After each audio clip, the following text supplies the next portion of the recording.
بسم اللہ الرحمن الرحیم۔ وائس آف وزڈم سیشن میں آپ کو دوبارہ سے خوش آمدید کہتا ہوں۔ محبت سے جو خالی ہوں وہ گھر اچھے نہیں لگتے، محبت سے جو خالی ہوں وہ گھر اچھے نہیں لگتے، مکان اچھے نہیں لگتے، بشر اچھے نہیں لگتے، وہ پودے جن کی مٹی میں جڑیں گہری نہیں ہوتی، انہی پیڑوں پہ میری جان ثمر اچھے نہیں لگتے۔ مایوس نہیں ہونا ہے کبھی بھی۔ مایوسی جو ہے وہ انسان کو اندر سے ریزہ ریزہ کر دیتی ہے، بلکہ مایوسی جو ہے وہ قبر کی طرح انسان کو توڑ دیتی ہے۔ ایک شخص اپنی زندگی سے تنگ آ گیا، وہ تنگ آیا اور وہاں پہ اس نے سارا اپنا جو بوریا بسترا تھا وہ اٹھایا اور دریا کے کنارے چلا گیا۔ وہ دریا کے کنارے جا کر بیٹھتا ہے۔ دریا کے کنارے بیٹھنے کے بعد اس کی زندگی کے اندر جو گزرے ہوئے واقعات تھے اسے وہ خیال آتا ہے، اور اس نے کیا کیا کہ ایک پتھر کے اوپر جا کر اپنا بسیرا کر لیا۔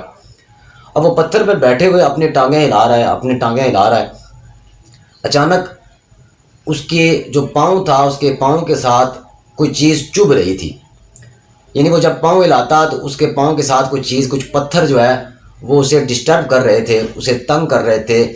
تو کافی دیر تک یہ سلسلہ جاری رہا۔ وہ پاؤں ہلاتا، اس کو وہ نیچے سے وہ ٹھوکر لگتی پاؤں کی، لیکن وہ پھر بھی اپنے پاؤں لگاتار اسی طرح مسلسل ہلاتے ہوئے وہ اپنے خیالوں میں گم تھا۔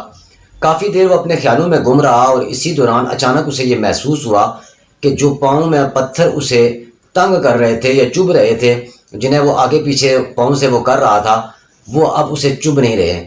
تو اچانک اس کی نظر پڑی، جب اس نے اپنے پاؤں کی طرف دیکھا تو وہ کیا دیکھتا ہے کہ وہ پتھر وہاں پہ اس کے پاؤں کے نیچے جو جگہ ہے وہ خالی ہو چکی ہے، اور وہاں پہ ایک تھیلی پڑی ہوئی ہے۔ وہ شخص وہاں سے اترا، اس نے وہ فوراً وہاں سے تھیلی اٹھائی۔ وہ تھیلی اٹھا کر دیکھتا ہے تو اس کے اندر ایک بہت خوبصورت چمکدار پتھر پڑا ہوا ہے۔ برادر سسٹر، اس سے پہلے جب وہ پاؤں ہلاتا تھا تو اس تھیلی کے اندر جو پتھر نکلتے تھے وہ نکل کر بہت دور جا کر دریا میں گر جاتے تھے، چونکہ وہ دریا کے کنارے بیٹھا ہوا تھا۔ لیکن اب بھی اس تھیلی کے اندر ایک پتھر باقی تھا جسے اس نے دیکھ لیا تھا۔ پتھر دیکھ کے وہ سمجھ گیا کہ وہ شخص سمجھ گیا کہ یہ پتھر کوئی عام پتھر نہیں ہے۔ اس نے وہ پتھر لیا اور ایک جیولر کے پاس آ گیا۔ برادر سسٹر، جب اس نے وہ جیولر کو پتھر دکھایا، اسے کہا کہ کیا تم اس کی قیمت بتا سکتے ہو؟ کیا تم بتا سکتے ہو کہ یہ پتھر کیا ہے اور کتنا قیمتی ہے؟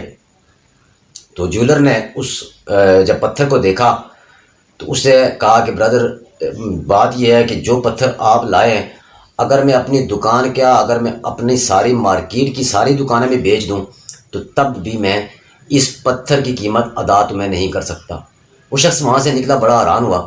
وہاں سے نکلا اور ایک ہیرا جو ڈائمنڈ کا جو ایکسپرٹ تھا، ایک ڈائمنڈ کی اس کی دکان تھی، ایک ہیرے کی دکان تھی، اس پہ جا پہنچا۔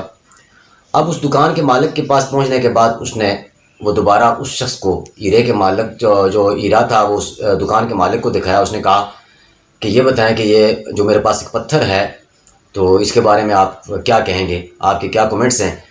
تو ہیرا جب اس دکاندار نے اس کو دیکھا، وہ اتنا چمکدار اور اتنا قیمتی ہیرا تھا، اس نے بھی اسے یہی کہا کہ شاید تمہاری زندگی کے اندر تمہاری کوئی دعا قبول ہو گئی ہے، اس لیے کہ جو ہیرا تم لے کے آئے ہو، اگر میں اپنی دکان کے سارے ہیرے بھی بیچ دوں یا ساری مارکیٹ کے ہیرے بھی بیچ دوں تو تب بھی اس ہیرے کی قیمت ادا نہیں کر سکتا۔ تو برادر سسٹر، کئی مرتبہ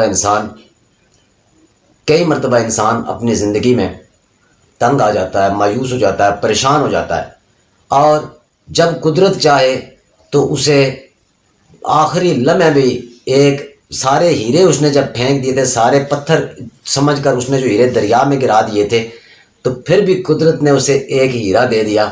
تو آپ کبھی بھی مایوس مت ہوں، کبھی بھی آپ پریشان مت ہوں۔